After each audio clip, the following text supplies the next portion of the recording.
नमस्कार प्रेक्षकांनो, मुरांबा मालिकेच्या आजच्या भागामध्ये मी आपलं स्वागत करतो। त्यामध्ये आता रिसॉर्टमध्ये येताच आता रमा ही अक्षयला म्हणते की मी यापुढे कायम तुमचीच असणार आहे। तेव्हा प्रेमाने अक्षय हा रमाकडे बघतो आणि त्यानंतर आता प्रेमाने अक्षय हा रमाला मिठीत घेतो, तर रमा ही लाजून चूर झालेली असते आणि लगेच अक्षयच्या मिठीतून बाहेर येत रमा पळू लागते। तर आता अक्षय हा रमा पाठीमागे पळू लागतो।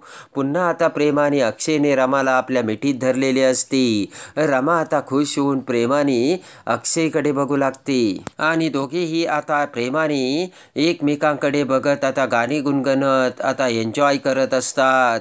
रमा ही अक्षयची झालेली असते, तर प्रेमाने अक्षयने रमाचा हात धरत आता अक्षय रमासोबत आता प्रेमाचे क्षण घालवत असतो आणि आता अक्षय रमाच्या प्रेमाने ती संध्याकाळ आता अक्षय आणि रमाने खूप छान बनवलेली असते। दोघेही प्रेमाने एकमेकांसोबत आता मिठी ते प्रेमाचे सुख घेत असतात आणि त्यानंतर आता अक्षय प्रेमाने रमाला उचलून आपल्या हातात घेतो आणि प्रेमाने आता रमाला अक्षय घेऊन जाऊ लागतो।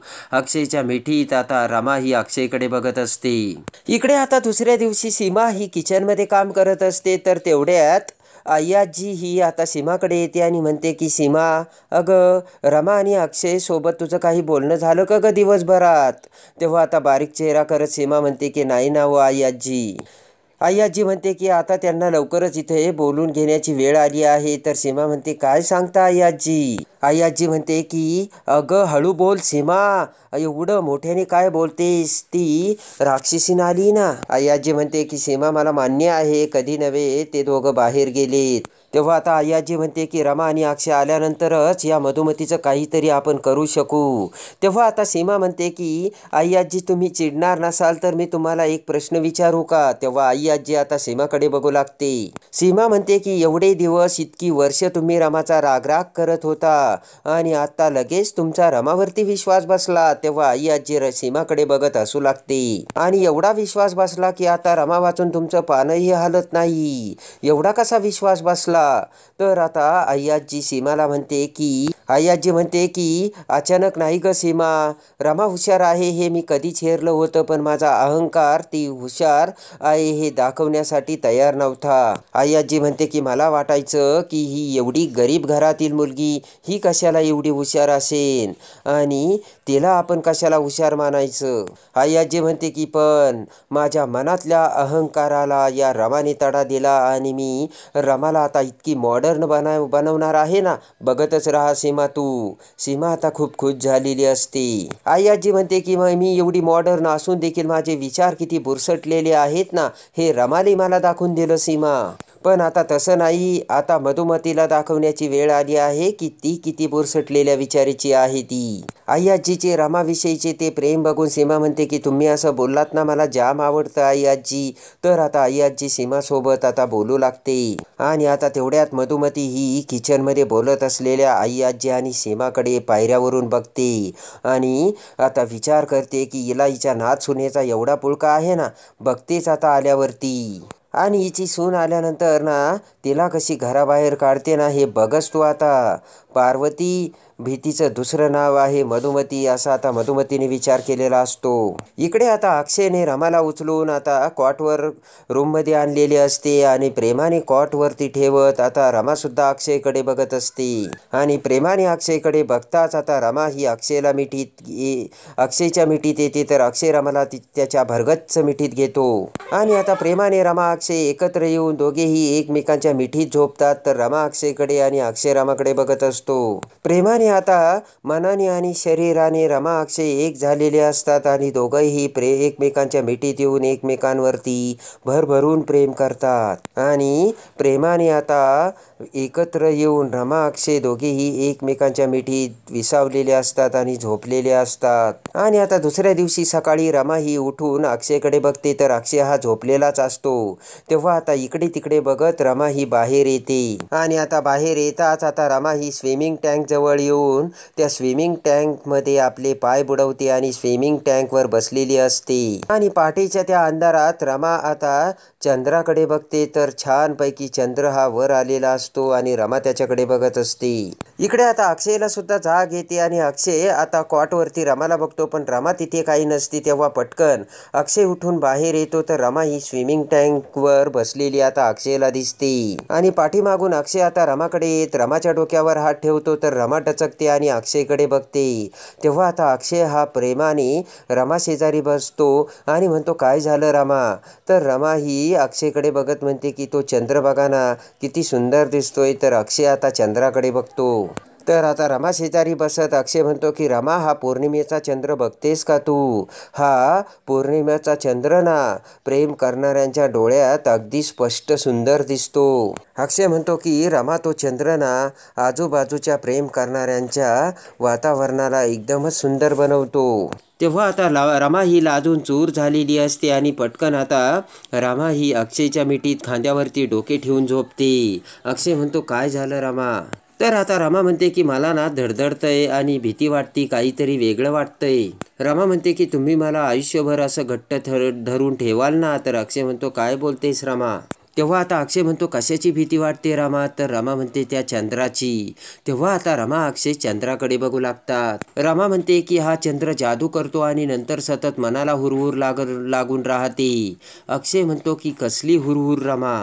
तेव्हा रमा म्हणते की सुखाची. या चंद्राकडे बघून सुखाची आस लागते आणि मग हुरहुर लागते की ते सुख कधी येईल ते. अक्षय म्हणतो की असं काहीच होत नाही रमा, तू फक्त या चंद्राकडे बघ आणि हा चंद्र किती सुंदर दिसतो त्याच्या सुंदरतेकडे बघ. रमाच्या डोळ्यात आता भीती वाटत असते आणि रमाच्या डोळ्यात पाणी आलेलं असतं. तर पटकन आता रमा अक्षयला मिठी मारते आणि त्यानंतर आता अक्षयने रमाला मिठीत घेताच आता रमा ही अक्षयकडे बघते आणि म्हणते की तुम्ही मला काय वाटतं ना, याचा विचार करू नका. तुम्हाला नाही वाटत ना भीती, मग तसंच होईल आणि काहीही भीती नाहीये.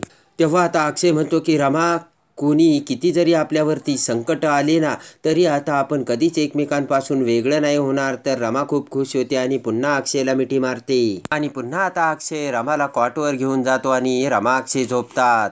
पण त्याच वेळेस आता अक्षयचा मोबाईल वाजू लागतो आणि आता उठून बसत अक्षय मोबाईल घेतो तर आई आजीचा फोन आलेला असतो. आता अक्षय म्हणतो की हाय आई आजी. तर आई आजी म्हणते की अरे अक्षय कसा आहेस? तर अक्षय म्हणतो छान. आई आजी म्हणते की अक्षय, अरे इकडे येण्याचा प्लॅन कधी करणार आहे तुम्ही? तेव्हा आता अक्षय म्हणतो की एवढं काय महत्त्वाचं आहे आई आजी, एवढ्या सकाळी उठून तुम्हाला फोन केलास? आई आजी म्हणते की अरे महत्त्वाचं आहे म्हणून तर फोन केला. आई आजी म्हणते की अरे ती मधुमती आली आपली इकडे राहायला. तर अक्षय म्हणतो अरे वा. तेव्हा आता अक्षय म्हणतो की अरे वा, कधी आली आहे आजी? तर आता आई आजी म्हणते की अरे वा नाही रे, अरे अरे कधी ती जाईल असं झालंय आम्हाला. आई आजी म्हणते की अरे ती मधुमती एवढा आम्हाला त्रास देते ना, आमच्या नाकात दम आणलाय तिने. आई आजी म्हणते की अरे अक्षय, तिने सगळ्यांना धारेवर धरलंय. मला ऑफिसला जाण्यासाठी सुद्धा तिने बंदी केली. मी ऑफिसला जायला निघाले ना, तर तिने मला खोलीत बंद करून ठेवली. आई आजी म्हणते की अक्षय, मी काय म्हणते तुला, तू आजचे दिवस ये, पाहिजे तर तू पुन्हा जा. आई आजीला अक्षय म्हणतो की आई आजी, तिकडे यायला कसं जमेल आता? आज रात्री आमचं एक प्लॅन ठरलेला आहे आणि मी रमाला सरप्राईज देणार आहे. तेव्हा आता अक्षय म्हणतो की उद्या सकाळी येईल ना आई आजी? आई आजी म्हणते की अरे अक्षय प्लीज, आजच्या रात्री एक दिवस तरी येऊन जा ना. अक्षय म्हणतो की आई आजी, मी आभ्याला किंवा आईला सांगतो, ते बरोबर मॅनेज करतील. आई आजी म्हणते की अरे ती माझं ऐकत नाही तर आनंद आणि सीमाचं काय ऐकणार आहे? अक्षय म्हणतो की अरे यार. तर आता आई आजी म्हणते की फक्त आजच्या दिवस अक्षय, हवं तर तू परत जा असे आता आई आजी अक्षयला सांगते. तेव्हा अक्षय पाठीमागे झोपलेल्या रमाकडे बघतो. अक्षय म्हणतो की बरं ठीक आहे आई आजी, मी एकदा येऊन जातो. तर आई आजी म्हणते की खूप ठीक आहे अक्षय, लवकर ये. आणि आता अक्षय फोन ठेवतो आणि म्हणतो की मधुमती आजी त्रास देते, हे कसं शक्य आहे? इकडे आता रमा झोपलेली असते. तेव्हा प्रेमाने अक्षय रमाकडे येत रमाला बघतो आणि रमाकडे बघत विचार करतो की रमा, तुझ्या ही मनातली भीती आहे ना, ती आता तू काढून टाक. आता सगळं छानच होणार आहे रमा आणि आता मी पटकन आपल्या घरी जातो. हा असा गेलो नि असा आलो असे रमाकडे बघत आता अक्षयने विचार केलेला असतो. आणि आता इकडे अक्षय हा जाताच इकडे रमा उठते. तर अक्षयने रमासाठी गुलाबाची फुलं आणि चिठ्ठी लिहून ठेवलेली असते. तेव्हा आता अक्षयने त्यात म्हटलेले असते की रमा, आजची संध्याकाळ खूप सुंदर असणार आहे, पण ही चिठ्ठी वाचता क्षणी तू अशीच मला भेटायला येऊ नकोस. आणि आता इकडे रामाने आता अक्षयकडे येण्यासाठी खूप सुंदर असे कपडे घातलेले असतात, कानात घातलेलं असतं आणि कुंडले घालून आता रामाने हातात बांगड्या देखील घातलेल्या असतात. प्रेमाने आता अक्षयसाठी रमा ही नटून तयार झालेली असते.